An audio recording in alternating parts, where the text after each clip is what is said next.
Se ve bien la presentación, ¿no? Bueno, hoy vamos a Sí, dar inicio, perfecto, vamos a dar inicio entonces a la primera unidad, la presentación teórica de la unidad uno, biomasa y bioenergía, donde vamos a ver un poco, en realidad estos son los contenidos, vamos a hacer una breve introducción previa a estos contenidos como para darle un marco, pero vamos a comenzar después con el concepto de biomasa, origen y composición de la biomasa, distintas fuentes de biomasa, cómo la clasificamos. Vamos a ver cuando tenemos una materia prima, una biomasa, qué características físico-químicas se pueden obtener, cuando uno manda a un laboratorio, qué datos podemos obtener, la energía de biomasa y el concepto de vector energético. Y terminaremos viendo un poco la situación de producción de bioenergía a nivel nacional e internacional. Bueno, la energía viene acompañando al hombre desde antes desde su misma existencia, en realidad, ya antepasados, hablando desde 400.000 a casi 2 millones de años atrás, ya hay o evidencia eh, paleontológica de uso del fuego como herramienta desde aquel entonces ya.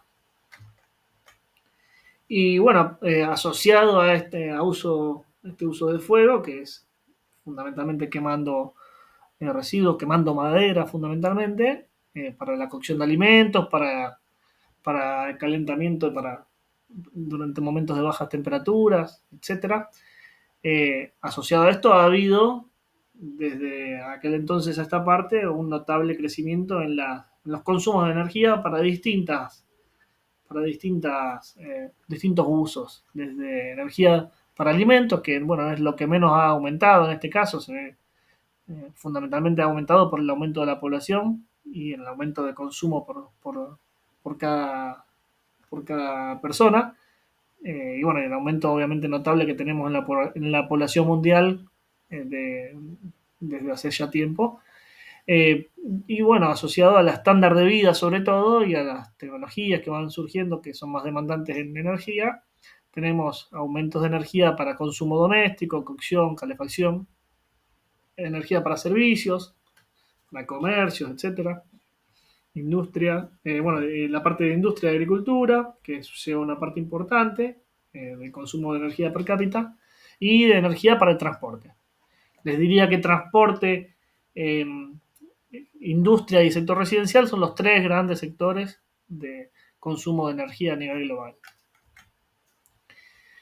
Si vamos a los últimos siglos, desde 1850 a esta parte, tenemos que el consumo de energía global, energía medida o expresada en exajoule, o sea, joules a la 18, energía sería por año.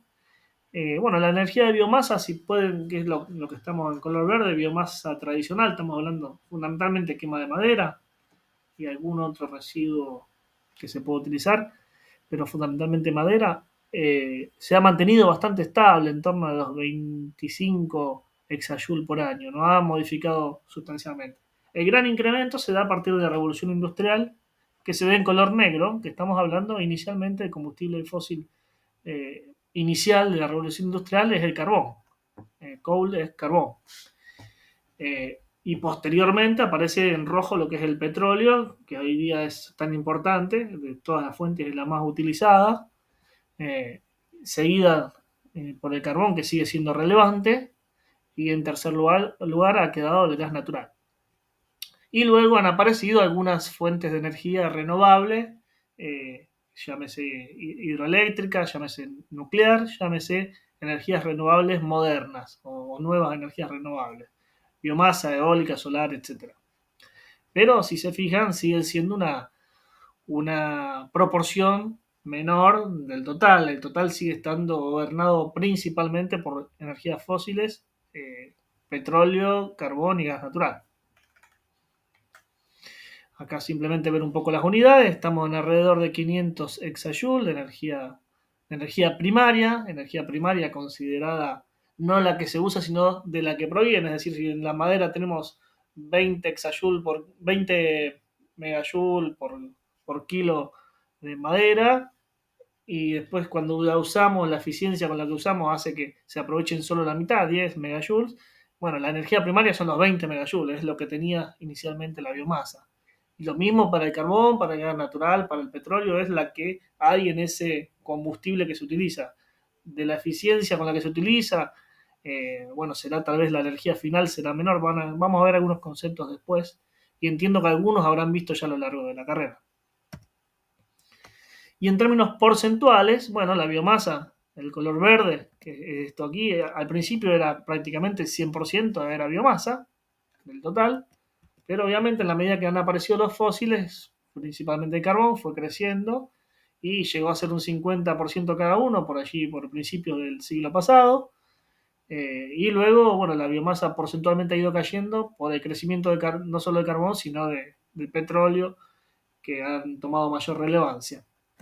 Al día de hoy la principal fuente es el petróleo, seguido del carbón, seguido del gas natural y bueno, ahí está la biomasa que sigue siendo relevante, pero se mantienen los valores de hace más de 200 años. Es la fuente más primitiva de uso de energía, obviamente, y que al día de hoy se sigue manteniendo en sistemas no de lo más sofisticado. La quema de madera se hace en un montón de lugares sin un sistema muy eficiente de aprovechamiento de la biomasa.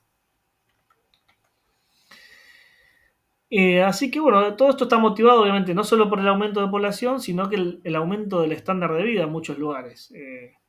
Y sobre todo, bueno, en algunos casos, tal vez, bueno, si se fijan acá en Norteamérica, incluso tenemos una disminución del consumo de energía primaria por persona. Una disminución que puede estar asociado a un uso más eficiente de la energía o eventualmente a una merma en la calidad de vida, pero no, en este caso fundamentalmente es en la búsqueda de mayor eficiencia energética. Se puede usar la misma cantidad de energía por persona tratando de que sea con mayor eficiencia, por lo tanto, bueno, podría explicar eso en parte, la baja en la demanda de energía per cápita en Norteamérica. Pero si se fijan, consume mucha más energía un norteamericano promedio que un argentino promedio o alguien de Sudamérica, ni hablar de África, donde están en 5.000 kWh por año por habitante. Esto, en términos de energía, por más que suene kilowatt-hora como electricidad, es kilowatt-hora de energía primaria, está llevado todo a kilowatt-hora por persona por año. Y bueno, tenemos un crecimiento muy marcado.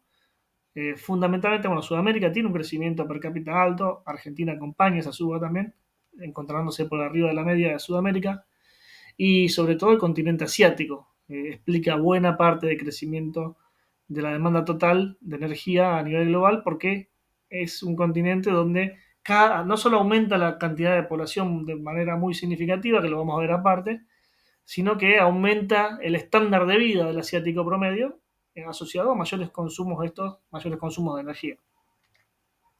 Acá sí tenemos energía total, otro era per cápita, acá tenemos energía total por país, ya en terawatt hora. Tera, recuerden que lo habíamos mostrado acá, joules a la 12. Terajoule, tera es a la 12, si fuera terajoule, en este caso es terawatt hora, o sea, watt hora a la 12 sería en este caso. Bueno, en definitiva, fíjense lo importante del crecimiento de la demanda del uso de energía primaria en el continente asiático. Es el único que experimenta esta crecida importantísima, que está explicado en parte por esto que se ve acá, porque aumenta el consumo de energía por habitante, pero en parte por lo que se ve a continuación, que es la población de Asia, el crecimiento poblacional de Asia. Así que, bueno, un poco si vemos la producción, el consumo de energía primaria global, que está en 170.000 terawatt-hora aproximadamente, es la suma de todas estas partes, está aplicado ese crecimiento fundamentalmente por Asia. Acá tenemos la población del mundo explicada en su crecimiento también fundamentalmente por Asia. Todo este crecimiento es prácticamente todo de Asia. El resto de los continentes se han estabilizado. El único tal vez que también acompaña el crecimiento es África. Nosotros tenemos un crecimiento, o sea, acá quedan diluidos y no se nota por los ejes, pero la tasa de crecimiento es mucho menor. En Sudamérica, en Norteamérica es mucho menor que en en Asia o en África.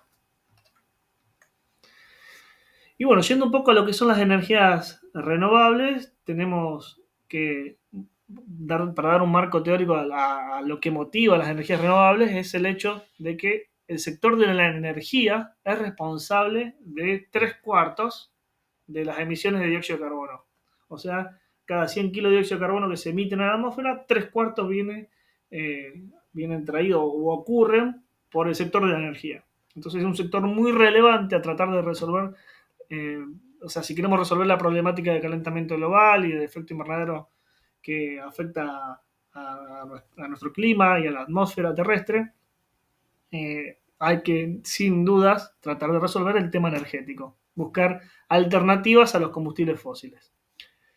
Algunos datos de color, las energías renovables modernas, eólica, solar, biomasa, eh, son alrededor del 12,6% del consumo total de energía. No es un dato menor, pero bueno, vienen creciendo, pero sigue siendo una parte poco relevante en cuanto al total.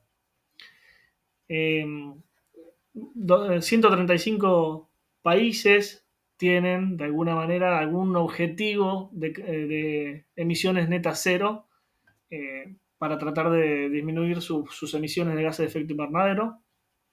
Se observó en 2021 un rebote de las emisiones luego de la caída por el efecto del COVID. Ha habido un incremento importante en el 2021. Ha habido un crecimiento de la demanda total de energía final entre 2009 y 2019 de casi un 20%, un poco lo que veíamos anteriormente. O sea, el calentamiento global está asociado principalmente a la quema de combustibles fósiles y se queman cada vez más combustibles fósiles. Cada vez hay más demanda de energía y por ende más combustibles fósiles que se queman. Acá un valor en billones estadounidenses, o sea, en millones de dólares, sería un billón, son 1.000 millones, o sea, 366.000 millones se invirtieron a escala global en 2021, mientras que acá habla de 5,9 trillones, o sea, 5,9 millón de millones de dólares en subsidios para los combustibles fósiles. Es decir, estamos hablando de cifras de 366.000 versus 5,9 millón de millones. Es mucho más lo que se gasta en subsidios a escala global para los combustibles fósiles responsables del calentamiento global que lo que se gasta o se invierte a nivel anual en energías renovables. Con lo cual muestra que estamos lejos del comportamiento lógico, porque estamos subsidiando la fuente que justamente genera más emisiones en el planeta. Obviamente, la quita de subsidios a los combustibles fósiles trae aparejado, bueno, complicaciones como las que estamos viendo ahora, tarifas de luz que han aumentado notablemente, tarifas de gas natural que han aumentado notablemente y bueno, repercuten en el ciudadano medio. Tal vez la pregunta a realizarse es, bueno, ¿qué tan bien segmentado se puede hacer eso? Siempre está el tema de la segmentación, ver qué sectores de la economía pueden pagarlo y cuáles no pueden pagarlo, y apuntar esos subsidios a que quien se puede dar el gusto de pagarse una vacación a Europa, bueno, tal vez que se gaste media vacación a Europa y pague un poco más lo que tenga que pagar de luz, gas, etcétera. Buscar un poco ese punto medio que haga que no se afecta a la gente que tiene problemas para completar una canasta básica, pero a su vez demos más prioridad a la solución al tema de calentamiento global y no al problema del calentamiento global. Es un poco tratar el punto medio, ¿no? Bueno, si comparamos 2012 con 2022, el consumo en Exayul acá a veces difieren un poco los términos, Final Energy Consumption, o sea, consumición o consumo de energía final. Por ahí los números dan bastante menos que en el caso anterior, que por ahí habla de los valores acá, estamos hablando de energía primaria. Era lo que les comentaba al principio. En un caso ya estamos hablando de la energía que se usa, el kilowatt hora que pagamos de electricidad, el metro cúbico que compramos de gas natural, pero hay una serie de ineficiencias a lo largo del sistema productivo de esa energía, por lo cual siempre la energía primaria va a ser mayor a la energía final.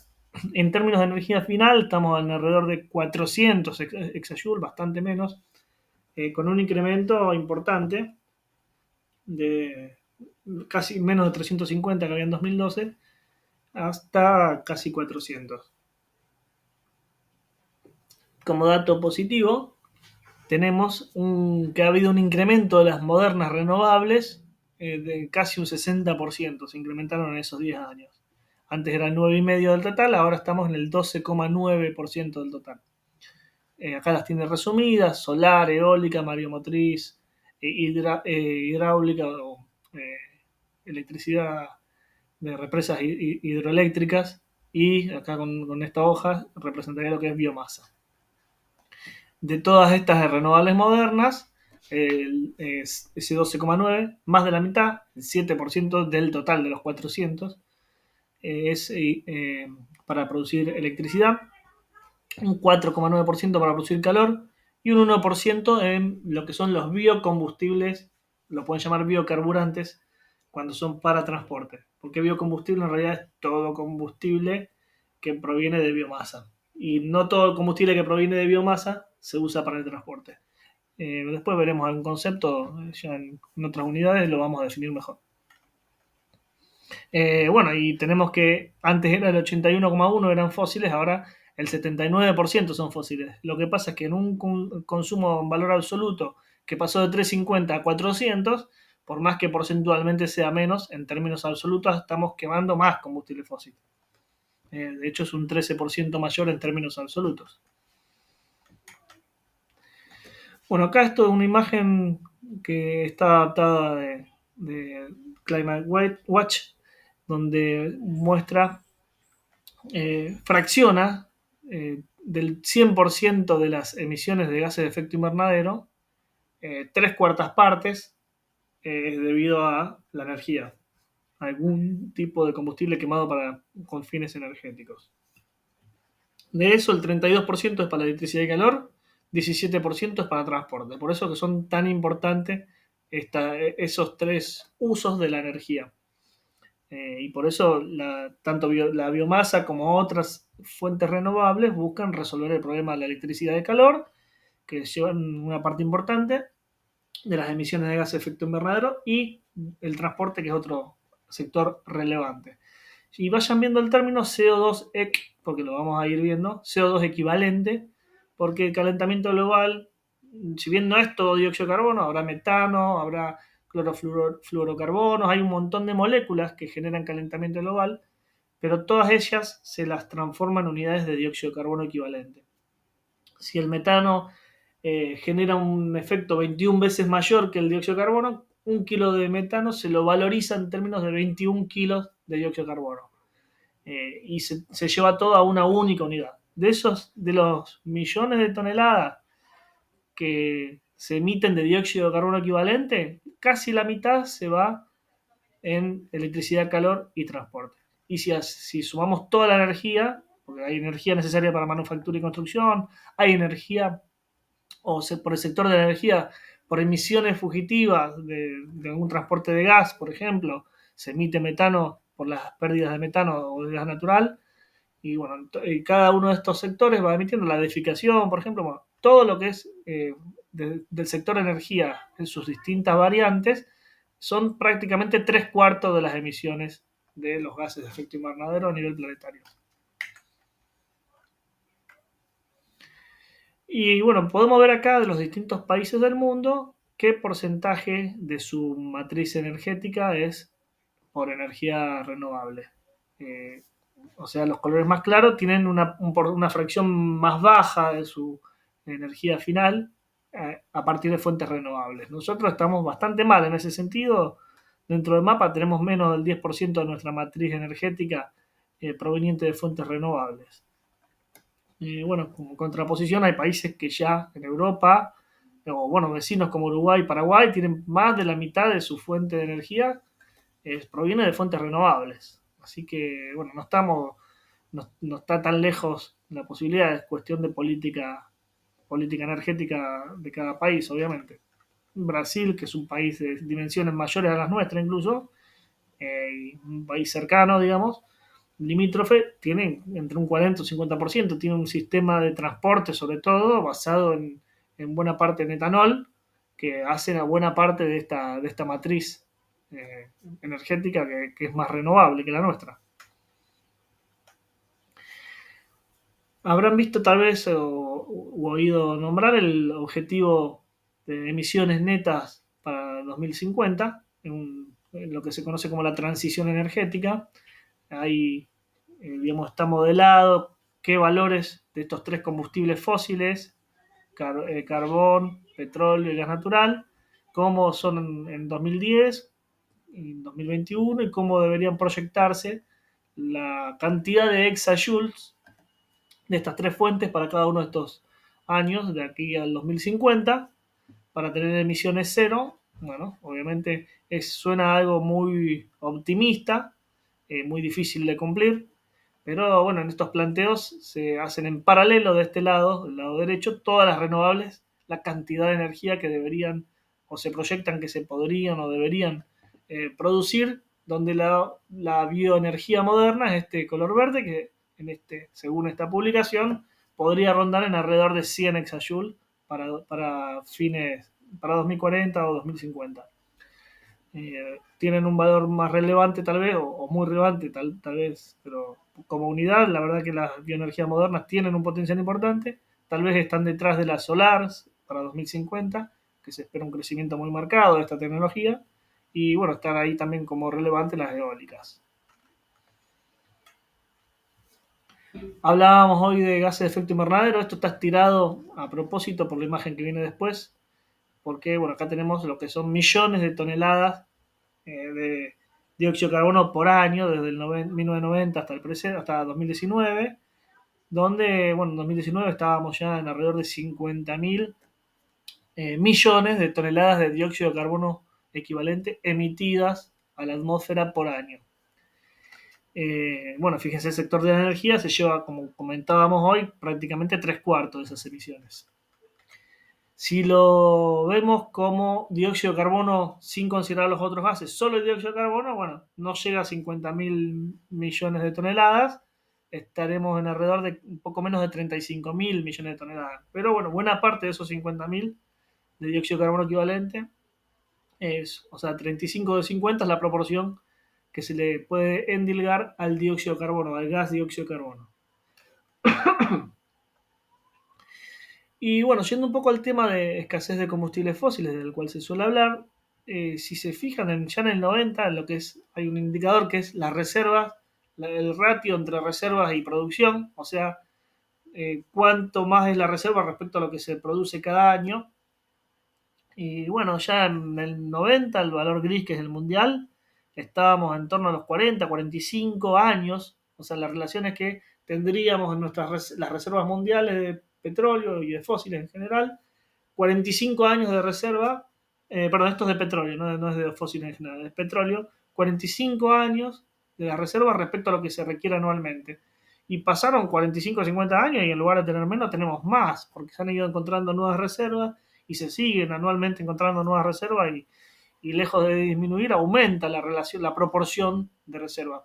Bueno, fíjense que Sudamérica y Centroamérica han pasado de tener hasta 2005 también 40 años prácticamente de ratio a más de 150 a raíz de grandes exploraciones que se han encontrado de yacimientos importantes de petróleo. Así que, bueno, un poco pongo un signo de pregunta si hay escasez de combustibles fósiles y la verdad es que si miramos la película del 90 al presente, pareciera que más que ir disminuyendo va aumentando las reservas en función de los requisitos anuales. Y bueno, asociado a todo este consumo creciente de combustibles fósiles, acá tenemos por estudios paleoclimáticos evidencias de dióxido de carbono en la atmósfera primitiva de 800.000 años al presente. ¿Cómo han oído hablar de cómo se miden, cómo se estiman eh, estas concentraciones de dióxido de carbono en 800.000 años atrás o 400.000 años atrás? Está un poco acá mostrado en el esquema, ¿no es cierto? No sé si han oído hablar de alguna metodología.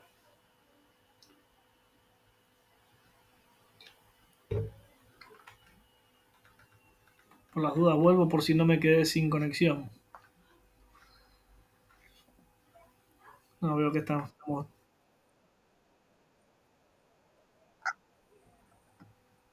¿Qué sería Ice Core Data?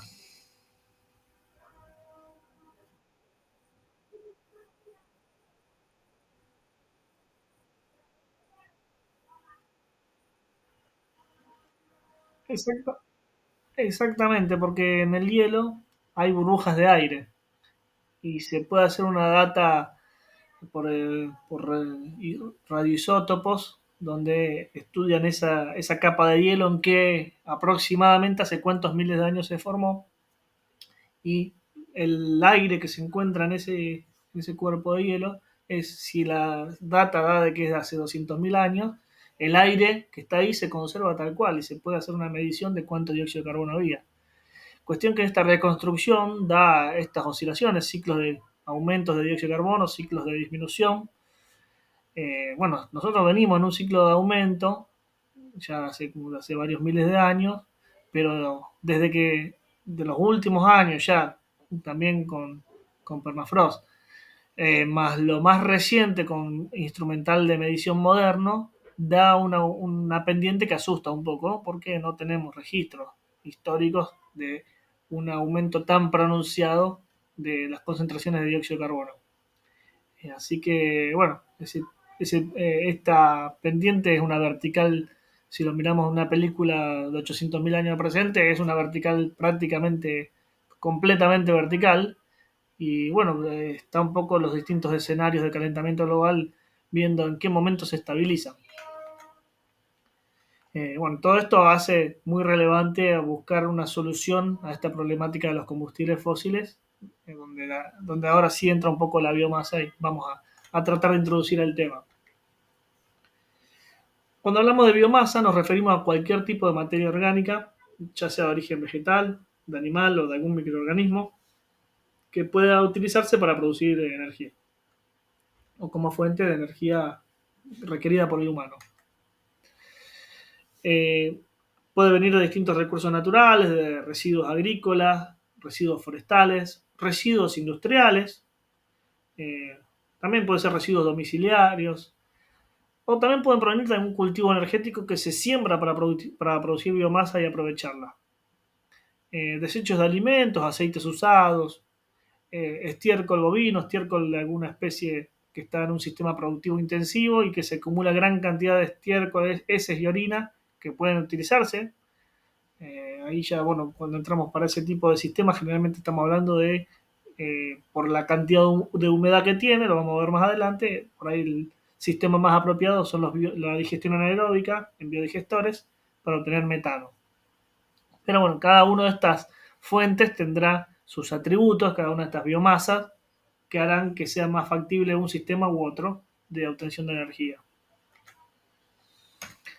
Bueno, en función del origen, la biomasa la podemos clasificar como biomasa leñosa, o sea, cuando proviene de madera, y en contraposición tenemos a las herbáceas, plantas herbáceas, que no, que no, que no generan producción de leña, sino que son plantas de tejidos mucho más blandos. También los residuos animales, como mencionábamos recién, en sus distintas especies y sistemas productivos, cada tipo de enmienda o de residuo de estiércol, heces y orina tendrá sus características. Plantas acuáticas, habrán oído nombrar el biodiesel de algas, que es otro sistema en desarrollo, o residuos urbanos, que pueden ser, por dar un ejemplo, residuos por algún relleno sanitario, por ejemplo, donde se pueda obtener algún tipo de material que pueda aprovecharse de alguna manera. Obviamente, la dificultad en un relleno sanitario de los que estamos acostumbrados es la disparidad, la heterogeneidad de material que hay. Por eso es tan importante para esto la separación en origen por tipo de material, porque no podemos ir a un relleno sanitario, agarrar todo lo que hay y obtener energía de ahí porque generalmente hay muchas limitaciones del sistema de aprovechamiento. Ahí se vuelve importante la separación en origen. Acá vamos a ver un poco de otra clasificación por tipo de molécula. Me voy a detener un poco para comentar. Yo sé, hemos tenido alguna cuestión el año pasado porque hay, eh, creo que en toda la carrera no tienen conceptos de biología, no tienen muy pocos conceptos de química. Yo voy a tratar de hacerlo lo más amigable posible. Nuevamente, si tienen alguna duda, deténganme, consúltenme. Pero bueno, no podemos dejar de separarlo porque si tenemos una fuente oleaginosa o algún tipo, o sea, cuando hablamos de oleaginoso estamos hablando de aceites o de grasas si es de origen animal, no es el mismo fin que si obtenemos una fuente de azúcar. No podemos obtener el mismo combustible. Entonces, de alguna manera la parte química no la podemos obviar porque cada tipo de molécula tiene un potencial uso diferente. Cuando hablamos de oleaginosas estamos hablando de los aceites vegetales de palma, aceites de soja, eh, aceites de distinto tipo que pueden tener algún uso, aceite de colza, que se pueden convertir, por ser un aceite, en biodiesel. O sea, el diésel que se va a reemplazar, el gasoil que se va a reemplazar, se puede reemplazar no por lo que viene de la caña de azúcar o del etanol que viene de maíz, porque no es compatible. Se reemplaza por algún biodiesel. Al diésel, al gasoil lo reemplazamos por algún biodiesel. O sea que tenemos que estar hablando de alguna especie que tenga algún contenido de aceite. Mientras que tenemos los cultivos que tienen, de los cuales se puede extraer azúcar. Obviamente está la caña de azúcar, hay especies de sorgo azucarero, remolacha azucarera. Estamos hablando de azúcar. El azúcar es sacarosa. Vamos a ver después en detalle en qué consiste la sacarosa. Lo vamos a separar de otros cultivos donde obtenemos almidón, cultivos amiláceos. Starch es almidón, los cultivos amiláceos, vamos desde la papa, acá ven el maíz, corn, la cazada, que es la mandioca, en algunos países se ha utilizado para producir bioenergía. Eh, Así que, bueno, a partir de estos cultivos amiláceos podemos obtener bioenergía. ¿Y qué tienen en común estas tres primeras opciones? Las oleaginosas, la caña de azúcar o los cultivos azucareros y la papa, la mandioca, el maíz, que son los amiláceos. ¿Qué tienen estos tres en común? Si no los hacemos, si no los utilizamos para producir biocombustible, ¿qué son esos cultivos? ¿Para qué se usan? Son alimentos.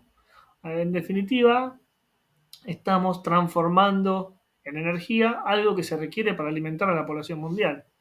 Entonces, bueno, ahí obviamente entran cuestiones de ética a la hora de ver cuánto podemos destinar de estos cultivos que son alimentos a producir energía, hasta dónde es factible y hasta dónde está bien.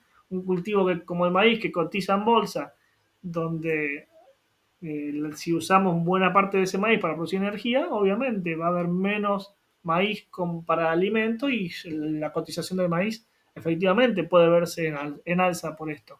De hecho, el principal productor de maíz, que es Estados Unidos a nivel global, mucha proporción de su maíz lo utiliza para bioetanol. De alguna manera le encuentra un uso adicional a algo que produce en mucha cantidad. Está bien, y bueno, no sé si está bien o está mal. Tal vez como estrategia de nación está bien porque algo que yo produzco en gran cantidad le encuentro un uso comercial para abastecerme yo como país de energía y para que haya menos, como yo domino casi el mercado de maíz global o soy muy importante, hago que aparezca un mercado paralelo para ese maíz. A nivel ético probablemente tenga muchos cuestionamientos. Por eso, a raíz de esto, hay mucho interés en este tipo de biocombustibles derivados a partir de biomasa lignocelulósica. Es decir, usar madera, usar algún residuo agrícola. Cuando hablamos de lignocelulosa, hablamos del compuesto que tiene lignina y que tiene celulosa, y está metido ahí también en este nombre, pero bueno, no, si bien no aparece, está lo que es la hemicelulosa. Las tres fracciones, lignina, celulosa y hemicelulosa, son muy importantes porque básicamente son, bueno, acá se ve, se llega a ver acá perdón, celulosa, lignina y hemicelulosa. Sobre todo la celulosa es el compuesto orgánico más abundante del planeta, que está, obviamente no se utiliza una cantidad muy baja de esto.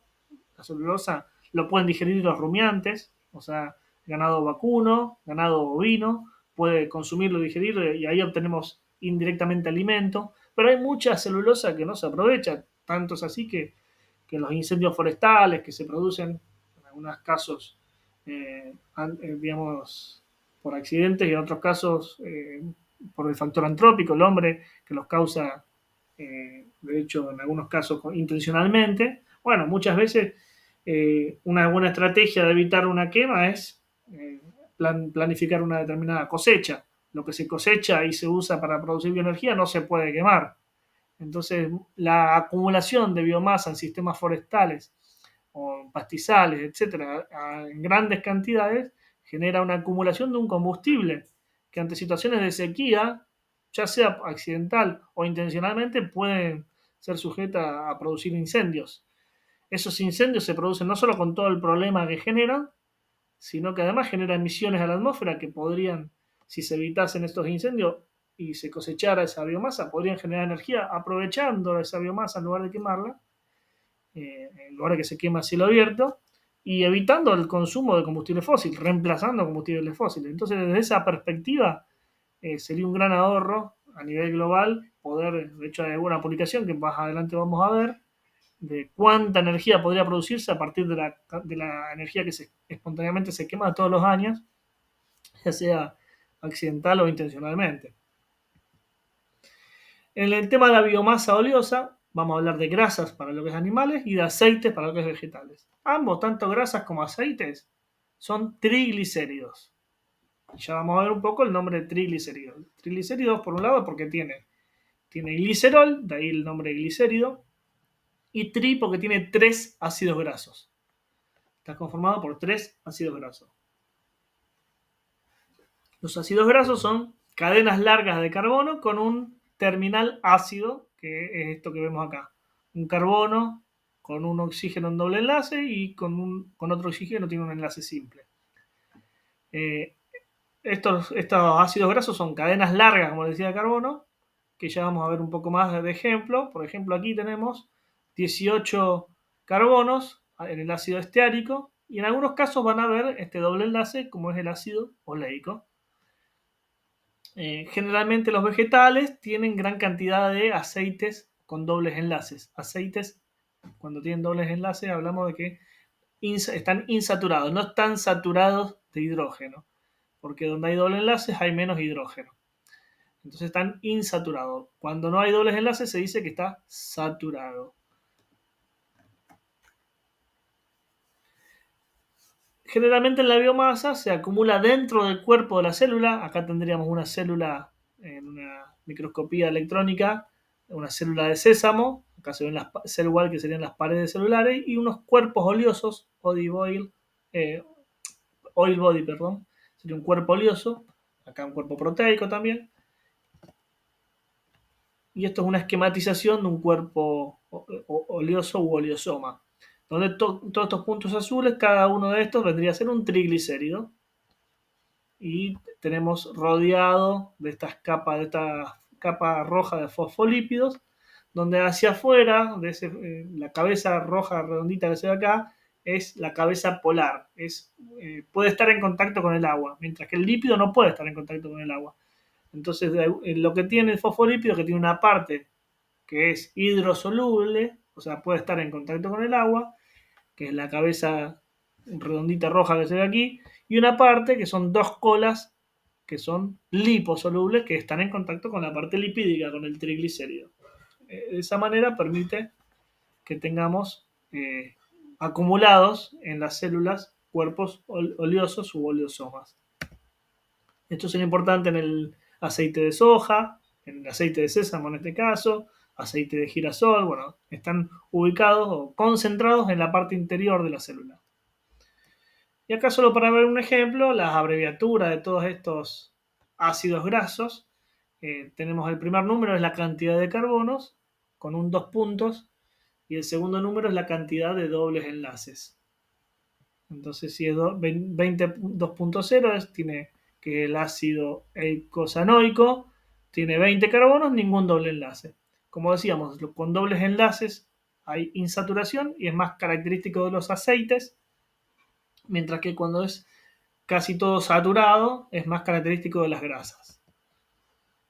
Nuevamente el mismo ejemplo de antes, numeré los carbonos del 1 al 18. Si está saturado es ácido esteárico, 18 carbonos, 0 doble enlace. Si tiene una insaturación, 18 carbonos con una insaturación, puntualmente en el carbono 9, en la posición 9, fíjense que tenemos el oleico.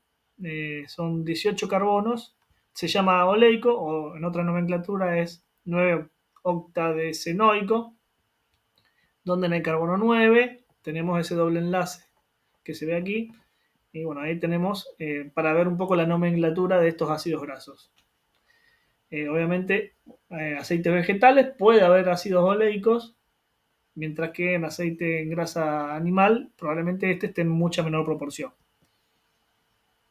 Acá tenemos un perfil de ácidos grasos de distintos aceites, e incluso está el valor, la letra G, que es la grasa de cerdo. Fíjense cómo baja la cantidad de oleico y aumenta, por ejemplo, lo que es el palmítico y el, eh, como es el lino, no, acá tenemos el esteárico, por ejemplo, que son saturados.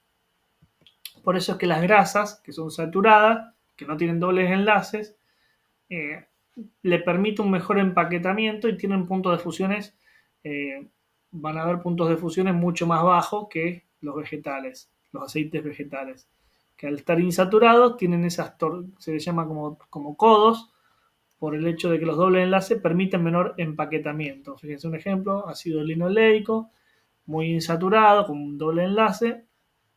El punto de fusión del linoleico es más bajo, a temperatura ambiente el linoleico se encuentra como aceite, tiene que, digamos, es más de los aceites vegetales. Para que se funda, o sea que tiene que ir a menos 5 grados, mientras que en el caso de las grasas, por ejemplo, el esteárico, que no tiene dobles enlaces, hay que elevar la temperatura hasta 70 grados para que se vuelva líquido. Así que, bueno, un poco para ver ese motivo por el cual los vegetales tienen las grasas en vegetales, en realidad los triglicéridos en vegetales son líquidos por esas insaturaciones. Acá un ejemplo también de otras especies, lo mismo, la misma nomenclatura, 16 con un doble enlace, 18 carbonos, 18 con un doble enlace, y qué proporciones hay en distintos aceites, simplemente para ver un ejemplo. Contenido de semilla de la semilla, de contenido de aceite de la semilla, entre un 20 y un 60% en el aceite de jatrofa. Las semillas de algodón, cottonseed oil, tiene 18 a 25% de aceite. Y acá el perfil de esos aceites, sumado todo esto, deberían dar 100%. Bueno, vamos un poco ahora a los carbohidratos, en este caso puntual el de la sacarosa, como les decía, es un disacárido porque tiene dos moléculas de azúcar unidas en lo que es un disacárido. Dos monómeros, uno de glucosa, este que tenemos acá, que es un hexagro, y un monómero, un monosacárido de fructosa, esto es una pentosa y esto es una hexosa. Pentosa porque tiene 5 carbonos, 1, 2, 3, 4 y este que está acá 5. Y hexosa porque tiene 6 carbonos, 1, 2, 3, 4, 5, 6. Siempre hay dentro de la molécula un oxígeno que cierra el ciclo. Bueno, eso es el azúcar, la sacarosa es el azúcar de mesa que se puede obtener de cultivos azucareros como la caña de azúcar, como el sorgo azucarado o la remolacha azucarera. Luego tenemos otro tipo de carbohidratos que son los polisacáridos. O sea, la sacarosa es un disacárido, tiene dos monómeros, dos moléculas de como les decía, una exosa y una pentosa en un disacárido. Acá tenemos polisacáridos, largas cadenas de hidratos de carbono, de monómeros de hidratos de carbono. El almidón, y está formado por dos moléculas principalmente. Amilosa, que es bien lineal, todas glucosas una al lado de la otra, y amilopectina, que es un poquito más ramificada, donde cada tanto, fíjense que acá yo lo había numerado, creo que en otra presentación, así los muestro, después vuelvo. Acá estaba numerado, pero bueno, se numera de carbono. Después voy a volver porque esto ya es de la celulosa, pero en realidad lo importante es ver cómo en la amilosa, este es de carbono 1, 2, 3, 4, entonces la unión es entre el carbono 1 de esta glucosa con el carbono 4 de la que le sigue. Hay enlaces alfa 1, 4, porque es siempre entre carbono 1 y el carbono 4. Y acá tenemos el carbono, en este caso, en estas ramificaciones de la amilopectina, ingresa el carbono 6 también a unirse con el carbono 1. Y por eso es más ramificado. En definitiva, en resumen, el almidón está compuesto por estos dos polisacáridos, amilosa y amilopectina, en diferentes proporciones según la especie. Es distinto el almidón de la papa que el del maíz o algunas otras especies, cada una con su composición. Y se acumulan en orgánulos celulares llamados amiloplastos para formar lo que se llaman como gránulos de almidón. Cada gránulo de almidón tiene distintas formas, como se ven aquí, se reconoce, no hay forma de reconocerlo, en los distintos gránulos de almidón, desde la papa que tiene este formato que se puede ver al microscopio, que es esto que tenemos acá, y hay como distintas capas con un hilo excéntrico, o sea, un centro donde se van acumulando capas, y otras de cada especie con su particularidad. Este puntualmente, si no me equivoco, es parecido al del trigo, pero bueno, no hace falta que conozcan en detalle esto, simplemente que se acumulan dentro de las células de estas especies. En el caso del maíz, es muy relevante en Argentina, también tenemos acumulación de almidón, o sea, carbohidratos, largas cadenas de amilosa y de amilopectina, que se acumulan en lo que se conoce como el endosperma. Cada 100 kilos de granos de maíz habrá 83 kilos de endosperma. El 83% de la masa de maíz está en el endosperma. O sea, el azúcar, en realidad más que azúcar, el carbohidrato, el almidón, está en el endosperma, que es la parte que se usa en la molienda, en la industria, para obtener luego el etanol de maíz. Luego, obviamente, tenemos otras partes que se usarán para otras cosas, pero lo que hay que extraer si queremos obtener etanol, lo vamos a ver más en detalle, es este endosperma que tiene, que es casi el 83% de la masa del maíz. El germen, que es lo que se usa para el aceite, y bueno, después está la cáscara, todo el resto que queda para otros fines. En caso de la papa, también es un cultivo como tipo de molécula tiene el almidón, la mandioca, otro ejemplo. Y vamos ahora para tipo de molécula, dijimos, hasta ahora venimos viendo todo lo que es primera generación, o sea, fuentes alimenticias, vamos a pasar a una fuente no alimenticia como es la lignocelulosa.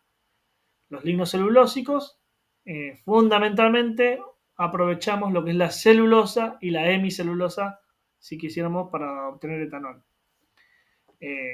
La diferencia de la celulosa es muy parecida a la glucosa, con la diferencia de que cada glucosa está invertida.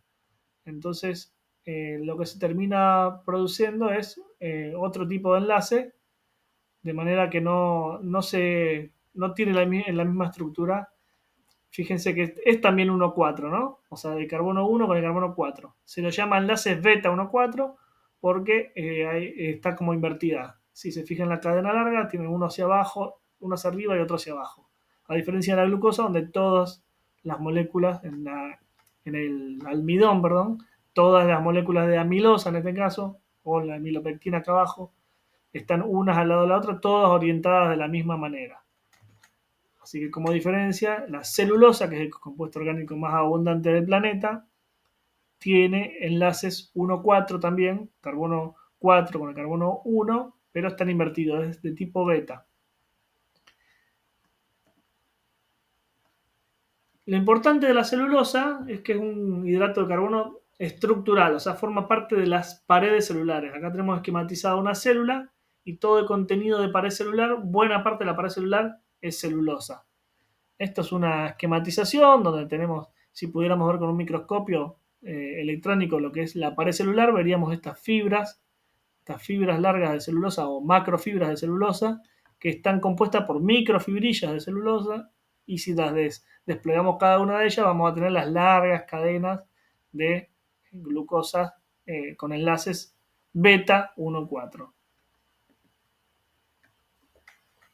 Acá otra esquematización, hay muchos de estos esquemas de paredes celulares que si lo googlean o lo buscan van a encontrar que tenemos la celulosa en este formato, la hemicelulosa como otro carbohidrato estructural de la pared celular, unidos a la lignina.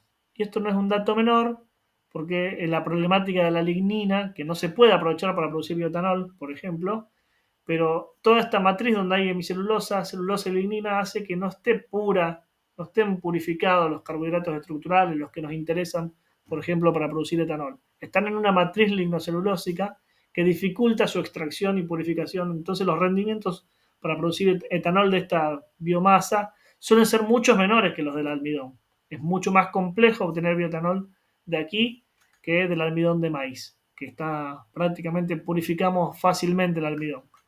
Entonces, bueno, obviamente hay todo un desafío mucho mayor de los lignocelulósicos por estas barreras que imponen sobre todo la lignina. Entonces, bueno, hay un montón de pretratamientos, hay un montón de bibliografía respecto para cada especie en particular, para tratar de sacarle provecho a esta biomasa que muchas veces no se usa, muchas veces se quema, y bueno, es obviamente materia de investigación a nivel global para poder aprovecharla bioenergéticamente.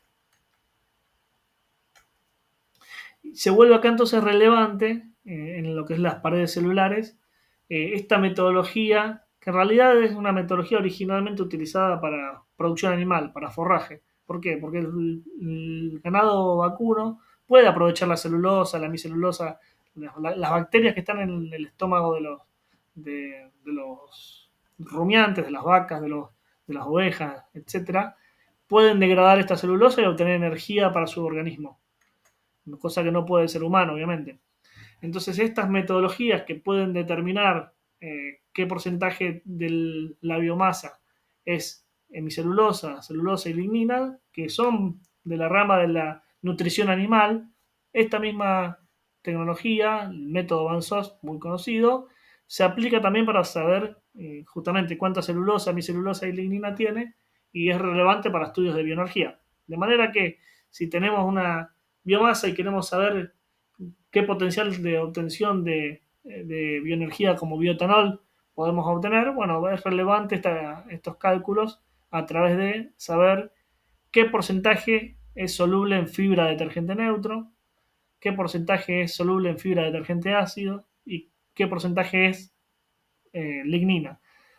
Si, si la fibra detergente neutro nos da un 80%, como un valor perfectamente común para cualquier pasto, el 80% de la biomasa de ese pasto está compuesto por hemicelulosa, celulosa y lignina.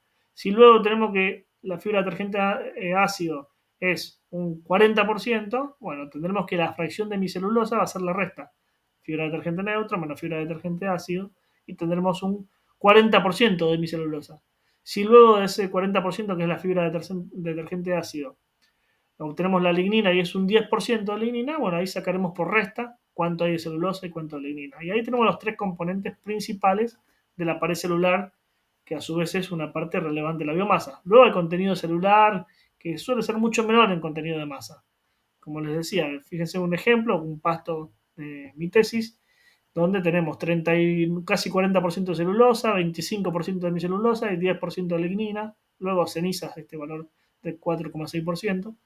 Entonces, bueno, entre celulosa, hemicelulosa y lignina hay buena parte de la biomasa. Es decir, en la pared celular está buena parte del contenido de esa biomasa que uno eventualmente puede cosechar y tratar de aprovechar. Otra clasificación relevante es por contenido de humedad. El corte se hace generalmente en un valor redondo de 60%. Cuando tiene más del 60% la definimos como biomasa húmeda, cuando tiene menos del 60% se la define como biomasa seca.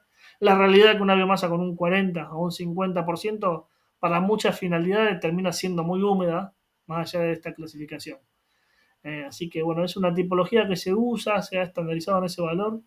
Tal vez debiera actualizarse en rangos, porque la realidad es que para tecnologías termoquímicas, por ejemplo, o sobre todo para gasificación, por ejemplo, que vamos a ver más adelante, es imposible gasificar una biomasa con un 40 o un 50% de humedad por las ineficiencias del sistema de estar gastando energía en evaporar el agua.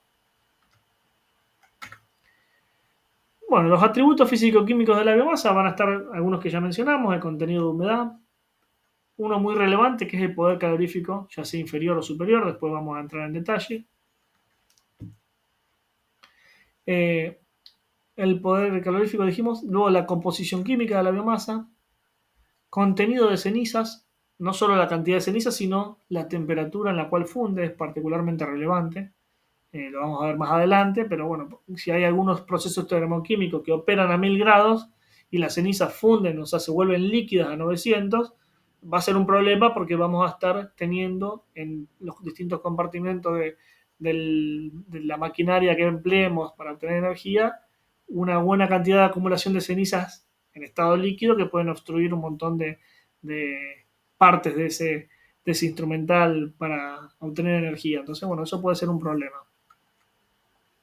Densidad aparente, muy relevante de la biomasa. No es lo mismo si la obtenemos como biomasa como rastrojo cortado directamente del campo, que si se arma un rollo que ya tiene alrededor de 200, 250 kilos de materia seca por metro cúbico, que si armamos un pellet que podemos llegar a 700, 800 kilos de materia seca por metro cúbico. Ya de por sí la biomasa tiene mucho menor densidad energética que cualquier combustible fósil, entonces si encima viene con una baja densidad aparente, termina siendo complejo su aprovechamiento muchas veces. Obviamente, darle densidad tiene un costo y bueno, en cualquier proyecto de inversión hay que valorizar eso también. Algo no menor es la distribución granulométrica. Por ahí cuando tenemos que dosificar, no es lo mismo si tenemos todo homogéneo en un determinado eh, tamaño de partícula que si hay partículas de 40 centímetros y partículas de 10 y de 5 en un esquema muy heterogéneo que puede dificultar su dosificación. En lo que es la característica físico-química, lo que es la humedad, siempre se puede hablar cualquier parámetro en base seca, o sea, cada 100 kilos de biomasa, incluyendo dentro de esos 100 kilos la humedad, el agua que tiene esa biomasa, o, perdón, eso en base húmeda, o cada 100 kilos de materia seca. Entonces ahí hablamos de base seca. En definitiva, el cálculo de la humedad se puede hacer no solo de la humedad, sino de queremos decir qué porcentaje tiene de carbono la biomasa, lo podemos hacer en base seca, o sea, cada 100 kilos de materia seca hay tantos kilos de carbono, o lo podemos hacer en base húmeda, cada 100 kilos de biomasa, incluyendo en el denominador la humedad, por eso que pH sería peso húmedo, eh, bueno, cuánto contenido hay de un compuesto en particular. En este caso, ese compuesto particular es el agua. Es decir, como en el numerador, en ambos casos tenemos el agua. Los gramos de agua, en el caso de base seca, cada 100 gramos de materia seca, por ejemplo, y acá abajo los gramos de agua, cada 100 gramos de biomasa. Es decir, que en este caso está el agua en el numerador y en el denominador también está la cantidad de agua. Vamos a ver después, la semana que viene, seguramente algún ejemplo práctico. Bueno, lo que es el poder calorífico es un dato no menor en cuanto a relevancia porque es cuánta energía tenemos por cada kilo de biomasa. Esto también se puede hacer en base seca o base húmeda. Podemos ir cada 100 kilos de biomasa cuánto poder calorífico hay inferior o superior, que ya los vamos a definir, o cada 100 kilos de materia seca cuánto poder calorífico hay inferior o superior. El poder calorífico superior refiere a la cantidad de calor que se desprende de la combustión de esa biomasa, incluyendo aquella necesaria para evaporar el agua. El agua tiene digamos, un alto calor latente, o sea, el cambio de estado de líquido a gaseoso insume mucha energía. Entonces, en el poder calorífico superior se considera esa energía para evaporar el agua. ¿Por qué se lo considera? En algunos casos se lo considera y es útil porque ese vapor de agua se reaprovecha. Entonces tenemos energía en el vapor que se puede aprovechar. En definitiva, para algunas prestaciones, el poder calorífico superior de la biomasa puede ser útil. Muchas otras tal vez no sea tan útil, no se puede aprovechar, entonces se considera el poder calorífico inferior, que siempre obviamente es menor al superior. Acá consideramos cuánto se desprende de la combustión completa sin contabilizar la que corresponde a lo que se requiere para evaporar el agua de esa biomasa. Hay muchos sinónimos, por eso los menciono acá. O sea, el poder calorífico superior sería estos tres que tenemos acá arriba, son sinónimos: poder calorífico superior o higher heating value, poder calorífico bruto o gross heating value, o valor calorífico bruto, gross calorific value. Lo van a encontrar de muchas maneras. Lamentablemente la bibliografía no está homogénea. Tal vez el más usado es el higher heating value o poder calorífico superior, y lower heating value o poder calorífico inferior. Pero lo van a encontrar como sinónimos. En algún lugar lo pueden encontrar como net heating value o net calorific value. Eh, a mí personalmente, bueno, ya me gusta más la opción de poder calorífico superior e inferior. Es la más utilizada. Acá yo simplemente les muestro una ecuación, la mostré el año pasado. La verdad es que la probamos para estimar, en realidad, cómo se obtiene el poder calorífico superior. Se obtiene quemando en una bomba calorimétrica una cantidad X de biomasa. Se pesan 100 gramos o los que fueran, después se lleva por regla de 3 a cuánta energía se obtiene por kilo o por cada 100 kilos, digamos, o por kilo de biomasa cuántos megajoules se liberan. Pero se obtiene en una bomba calorimétrica. Si no se tiene una bomba calorimétrica, se puede estimar a partir de las fracciones de carbono, hidrógeno, azufre, nitrógeno, bueno, acá sería oxígeno y cenizas. Hay algunas ecuaciones que permiten estimarlo con mayor o menor error. La realidad es que nos dio, el año pasado nos daba resultados no muy consistentes. Acá tenemos megajoule por kilo, dB sería dry basic, base seca, por kilo de materia seca. Acá otro ejemplo donde no usan poder calorífico superior o inferior, sino que usan sinónimos. En definitiva, me gustaba la definición. Acá de hecho también lo menciona. Y dice, también se lo llama higher heating value. La definición del gross heating value o poder calorífico bruto o poder calorífico superior. La definición es la energía total que se libera a partir de la combustión de la biomasa dividido por la masa de esa biomasa. Biomasa o combustible, porque para un combustible fósil también se obtiene poder calorífico superior. Lo diferenciamos del lower heating value o del net heating value, porque en este caso se descuentan, o sea, es cuánto se libera descontando las pérdidas por el agua libre o combinada. Este término combinada es porque hay agua que a lo mejor no forma parte del agua de la biomasa, sino que es agua que se forma durante esa combustión. Se forma a partir de distintos componentes de la biomasa, entonces ese agua que se forma, el vapor de agua, tampoco se aprovecha.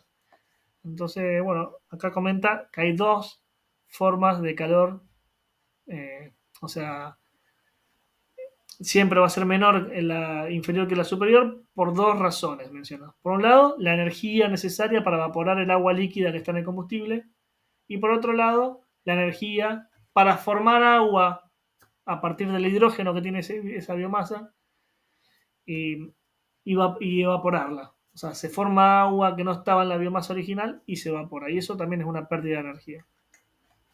Bueno, acá hace algunos cálculos tampoco. Esto es una de tantas ecuaciones donde muestra cómo obtiene el poder calorífico inferior a partir de una serie de ecuaciones y como, digamos, mencionando qué es cada una de las componentes de esa ecuación. Esta es de esta referencia que, bueno, yo después cada tanto voy a ir subiendo al aula algunas referencias para que tengan disponible. Sí está interesante de esta misma referencia, esta tabla, que muestra para un poder calorífico superior de 21, de 20 o de 19 megajoule por kilo de biomasa, que son valores lógicos estos de poder calorífico superior, entre 17 y 21, en algún lugar de ahí, cualquier biomasa que tengamos y llevemos a hacer un poder calorífico superior, vamos a andar en algún lugar de estos. Pero si esa biomasa tiene un 70% de humedad, el poder calorífico inferior va a ser mucho menor porque hay mucha pérdida de calor para evaporar el agua. Entonces el poder calorífico inferior va a ser mucho menor si tiene 70% que si tiene 10% de humedad. En todos los casos va a ser menor al superior, pero va a mermar mucho más cuando sea muy húmedo porque hay mucha agua por evaporar. Ya medio terminando, falta poco, mostrar algunos poderes caloríficos inferiores de combustibles y de biocombustibles. Fíjense acá, por ejemplo, el willow, que es el sauce, eh, el miscanthus, son pastos, son una especie de cultivos bioenergéticos de pastos, miscanthus y switchgrass. Maíz, como cultivo, o sea, grano de maíz. Todo esto tiene valores en megajoule por kilo de dry matter, que sería materia seca. Entonces, bueno, tenemos valores de bibliografía de lower heating value, o sea, poder caloríficos inferiores, entre 18 y 19, 17,6 en este caso para el miscanthus, más bajo, de planta entera, ¿no es cierto? Maíz como planta entera.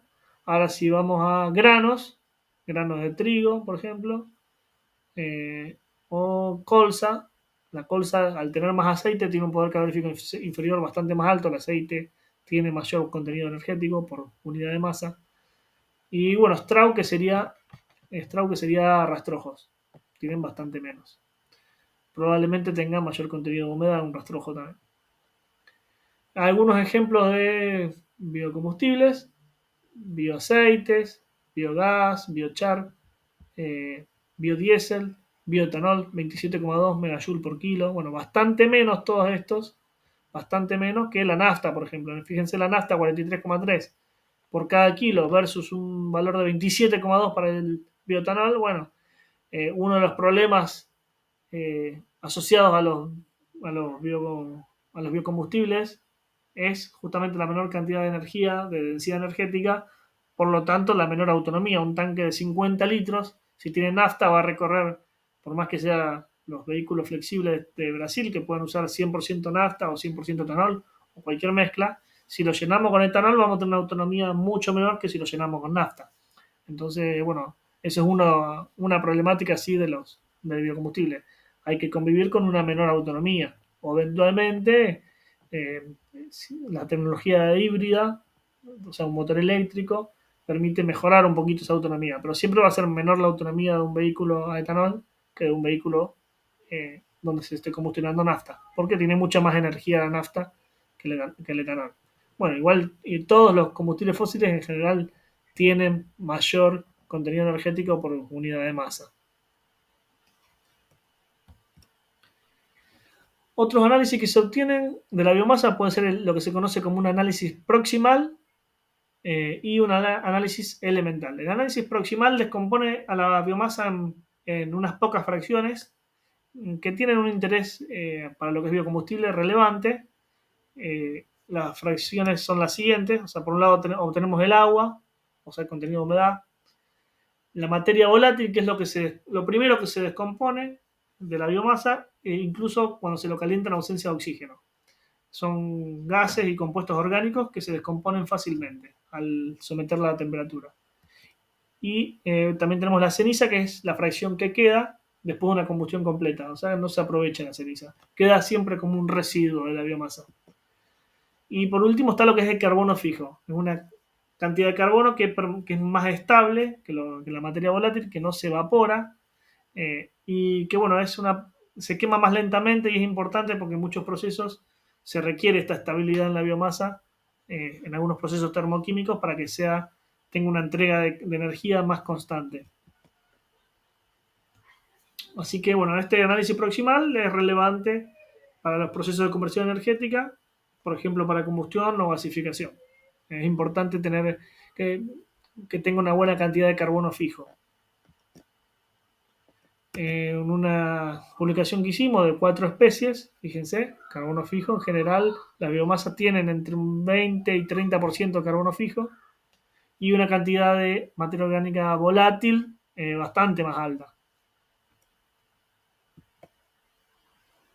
Bueno, además del análisis proximal está el análisis elemental, el que obtiene carbono, hidrógeno, oxígeno, nitrógeno, Eso sería el análisis elemental, las moléculas o los átomos que componen esa biomasa y en qué proporción. Tiene un 50% de carbono, un 6% de hidrógeno, un 35% de oxígeno.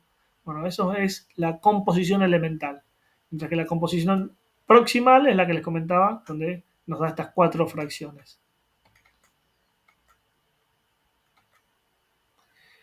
En otro ejemplo, acerrín, por ejemplo, sawdust sería acerrín, y carbón, los compara. Fíjense, el carbón tiene mucho más carbono fijo que cualquier biomasa. La biomasa, al contrario, suelen tener muchos compuestos orgánicos volátiles.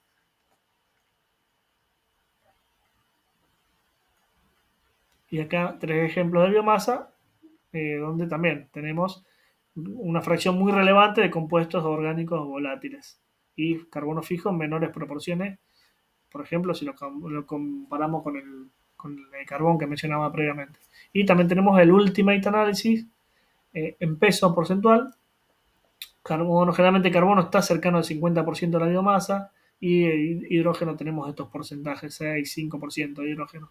Y oxígeno que estaría como segundo lugar. El azufre es relevante, pero lo vamos a ver más adelante, porque muchos procesos se ven comprometidos si el porcentaje de azufre es alto por su efecto corrosivo. Bueno, tema de densidad aparente que les mencionaba, como característica físico-química también, muy relevante por el hecho de que la biomasa tiene poca carga o densidad energética y tenemos que de alguna manera aumentar su densidad. En estas pruebas que hicimos para mi tesis, que se obtuvieron rollos de 29 kilos por metro cúbico, o sea, muy baja densidad aparente. De por sí, los rollos deberían tener de alrededor de 200, en este caso llegó a un valor mucho más bajo, porque fíjense, la calidad de los rollos era muy mala, era muy difícil enfardar esta especie, al menos en ese intento. Entonces, bueno, densidad aparente en planta que se llevó allí a una planta demostrativa en Chaco, Presidencia de la Plaza, 29 kilos por metro cúbico. Poder calorífico está medido en kilocalorías por kilo, 4.446. Una primera etapa de transformación, un primer molido o picado en realidad, ya permitió tener un tamaño de 25, o sea, de 2 centímetros y medio a 5 centímetros. El tamaño original, creo que no lo tengo acá, pero estaba en torno a los 50 centímetros aproximadamente. Eran hojas muy largas que tiene. Entonces, un primer picado necesario para aumentar la densidad aparente se lo pasa a 2,5 centímetros. Una segunda instancia de picado ya para llevar a valor de menor al milímetro, 0,2, 0,5 milímetros, y ya la densidad aparente aumentó a 170 kilos por metro cúbico. Y esto era el requisito necesario para luego obtener un pellet de alta densidad. Estamos hablando ya de más de 600, estamos en 720 kilos por metro cúbico. Una densidad aparente muy buena para lo que es una alimentación que se requiere para un gasificador o para una caldera. Entonces, bueno, la densidad aparente es un dato no menor de la biomasa, una variable no menor que se requiere y que, bueno, en muchos casos se debe proceder a una serie de transformaciones previas. No podemos producir un pellet de la madera así tal cual. Si quisiéramos, hay que primero chipearla o tener una partícula de menor tamaño, picarla o molerla si hace falta, para después recién poder procesarla y obtener estos pellets. Y bueno, la granulometría es fundamental también. El tamaño medio de partícula, eh, fíjense acá, por ejemplo, se ve en esta publicación de una especie de pasto, Timothy Grass o Phleum pratense, tiene un pico en 10 micrones y otro en más de 100. Entonces tenemos una biomasa muy heterogénea que es muy difícil de como es de manipular de forma precisa o constante si la biomasa es tan cambiante. Entonces lo ideal es tener una única curva con un centro y bueno, que no, por ejemplo, en este caso, esta biomasa de pino es bastante mejor, está bastante más centrado en torno, en este caso, a los 1000 micrómetros, o sea, un milímetro de tamaño medio de partícula. Bueno, y para ir terminando tenemos el concepto de vector energético, lo van a encontrar como Energy Vector o Energy Carrier. Es una entidad que se puede utilizar para almacenar o transportar una cierta cantidad de energía. Tiene un uso análogo a los vectores matemáticos, ya que un vector tiene asociado una cantidad, una dirección y una magnitud y un sentido. Bueno, de alguna manera se lo emplea de esta forma. Generalmente están disponibles para su compra y utilización en distintos sectores de la economía. Fíjense esta definición de este diccionario, después se los voy a subir, está muy bueno este diccionario de energía. Es forma de materia que puede ser que puede transportar energía de un punto a otro. Ahí tenemos la dirección, sentido. La electricidad, el hidrógeno, el ATP en los organismos vivos, etcétera. Acá en un resultado de la tesis, de la tesis doctoral mía, fíjense, para obtener un megajoule del vector energético, que sería el megajoule de etanol, se requerían 3,43 megajoules en un rollo de campo que podría considerarse otro vector para transportar energía como rollo de campo hasta una planta de procesamiento, de la cual por el aprovechamiento que se le puede dar en bioetanol se obtenía solo un megajoule de estos 3,43. Esta sería la energía final en términos de que es la energía que se podría comprar en este caso en un mercado de bioetanol para una planta, una refinería, por ejemplo, o para mezclar luego con nafta. Entonces, generalmente cuando hablamos de energía final es aquella que un usuario puede comprar. Para diferenciarlo de la energía primaria, en este caso, en la biomasa del campo, tenemos 240 gramos de rollo que tiene 3,43 megajoules. Y fíjense la diferencia, la cantidad de pérdidas de calor. O bueno, después habría que ver si se le puede dar algún aprovechamiento a este calor. Pero simplemente para ver un poco las diferencias entre energía primaria y energía final que se pueden dar. Por eso la diferencia entre los 600 y los 400 exajoules a nivel global entre energía primaria y energía final. Por dar un ejemplo, la energía primaria la definimos como aquella que está incorporada en los recursos tal cual como existen en la naturaleza. Es decir, tenemos una plantación forestal, allí tendremos una cantidad de megajoule en esa superficie. Hay una primera conversión, cosecha de la biomasa, transformación, trozado, peleteado, si fuera llegado el caso. Entonces vamos a tener un vector energético de 0,9 megajoules. Ya hubo alguna merma o pérdida que puede haber quedado en el campo. Y si se lo aprovecha, tendremos, por ejemplo, energía final, que es aquella que se va y se adquiere y se compra. Compramos leña o compramos pellet, que ya tenemos 0,9 megajoules.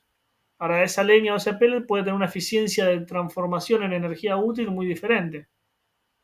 Por ejemplo, si quemamos en una estufa pellet que tiene un 90% de eficiencia, vamos a estar utilizando un 90% de esta energía final, es decir, 0,81 megajoules, si tomamos como base al megajoule inicial que había en el establecimiento forestal.